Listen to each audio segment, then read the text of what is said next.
All right, this is part two notes on the prologue of Franz Schumann's The Logic of World Power, an inquiry into the origins, currents, and contradictions of world politics.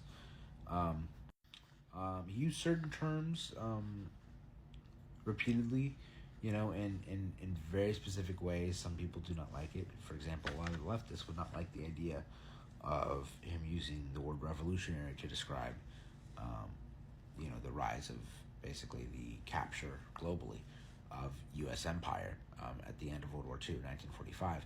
But he refers to it as revolutionary change, meaning like world-changing change, in a sense. So anyway, just to be clear, that's how he refers to it. Because at the end of this first page, he says, the period that began around 1945 inaugurated a distinct historical stage. It began with revolutionary changes, and now in the early 1970s is entering a period of transition. So again, he goes on. The most revolutionary act at the end of World War I was the rise of a socialist society in Russia. At the end of World War II, it was the creation of the American Empire.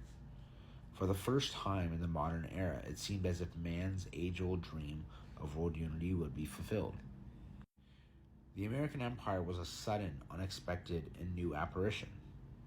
If before the war, America's economy was one among other great economies, after the war it became the central economy in a rapidly developing world economy. If before the war, America's military had only sporadic significance in the world's conflicts, after the war, its nuclear umbrella, backed by high-technology conventional forces, terrorized one part of the world and gave security to the other. It's still the case today. Again, there's a pattern. A lot of this still exists today, and there are prime examples going on. Above all, the once loosely jointed federal government in the United States became a powerful, wealthy, and stable state, the axis on which much of the world's politics, including those of America's enemies, revolved.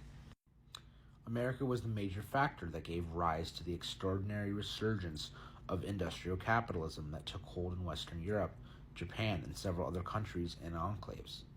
Contrary to the pessimism about capitalism's future that was common in the late 1930s, the revival of capitalism in the post-war period produced economic growth and affluence on a scale no socialist society could match. Schumann's just a realist.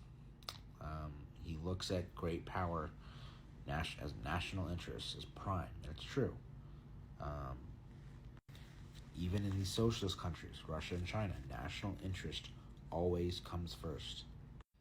Though capitalism has widened the gap between the rich and poor nations, it has nevertheless done more to create a true world economy than the entire economic history of mankind prior to 1945. It was America that launched the process whereby subject territories of European empires in Asia and Africa were granted independence. Under the Monroe Doctrine, reinvigorated by Roosevelt, America created a regional bloc of the two Americas, made up of sovereign states but led by America. Under the post-war Pax Americana, America sought a similar arrangement for the colonies in Asia and Africa. Yet the entry of the Third World, Asia, Africa, and Latin America onto the world political scene was the great historical process that finally dethroned the West as the sole active agent in the political affairs of the world. It was the American monopoly of atomic weaponry that propelled the terrified Russians to embark on a crash program of their own to produce an atomic bomb, thereby creating the world's second greatest military power. While other nations have shown themselves to be militarily strong, since 1945, only America and Russia have maintained an overwhelming preponderance in advanced strategic weaponry.